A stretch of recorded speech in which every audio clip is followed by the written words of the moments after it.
ministry. I already said so before knowing that anybody else said anything about it. I would have still told you.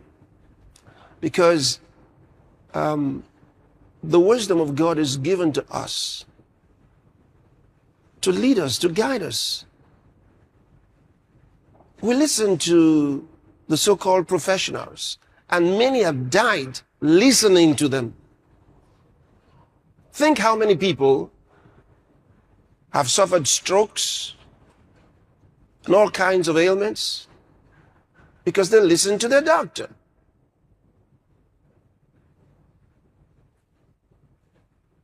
Think how many people have been afraid of salt. They say, oh, in fact, they've eliminated salt from their food. They don't want this because so much salt. Well, I thought so myself. I thought so too. I thought so. But this is why I talk to you about praying in tongues. Because from praying in tongues, the Spirit of God talks to me, He guides me. I speak in tongues and solutions come.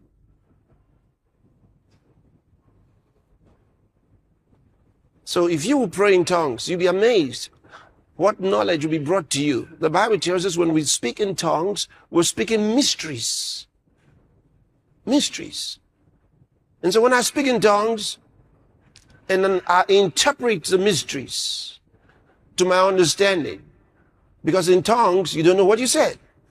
But with the gift of interpretation of tongues, you bring whatever information is given to you in the Spirit into the natural realm so you can understand it.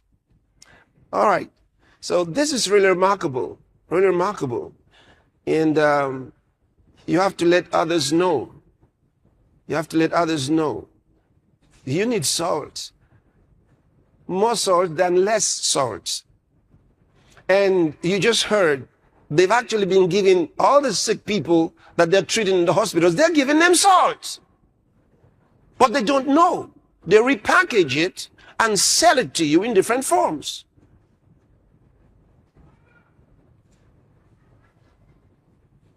But you had it at home all the while. Let me read 2 Kings chapter 2 from verse 19. When Elisha was in Jericho, and the men of the city came to him. Look what the Bible says. And the men of the city said unto Elisha, behold, I pray thee, the situation of this city is pleasant, as my Lord seeth. But the water is not. In other words, the water is bad. And the ground barren. So the water is bad. And he said, Elisha said, bring me a new cruse and put salt therein. And they brought it to him. And he went forth unto the spring of the waters and cast the salt in there and said, thus saith the Lord, I have healed these waters, and there shall not be from thence any more death or barren land. He used salt to heal the water. That's what God told him. He says, it's salt they need. Go put salt in the water. And he went and put salt and prophesied no more deaths. And they were free. Let me show you an even more important one. You'll be surprised. How many know Jesus never lied to anybody? Jesus never lied. Jesus never exaggerated. Jesus spoke absolute truth. Watch.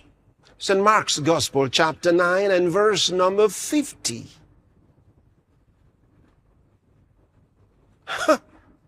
The words of Jesus, salt is good. Look at it. That's Jesus. You can't beat that. You can't beat that.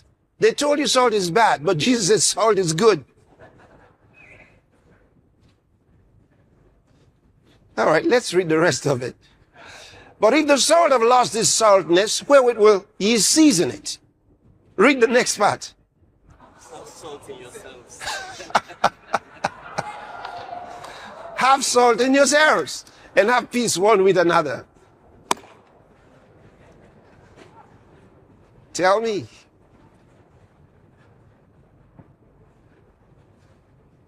If Jesus didn't mean this, what else did he mean? You tell me.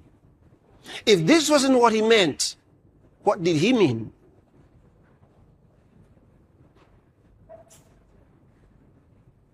He just told you salt is good. And then he says, have salt in yourselves. What other interpretation do you want to give it?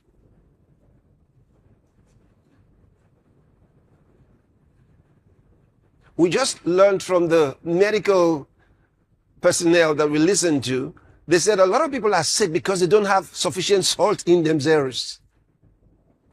That's why they're sick. And then the other guy said, for all the sick people in the hospitals all over the world, there's one thing that is common with all of them when they are admitted. There's one thing that's common with all of them. Intravenous salt. Salt is what they put into their bodies.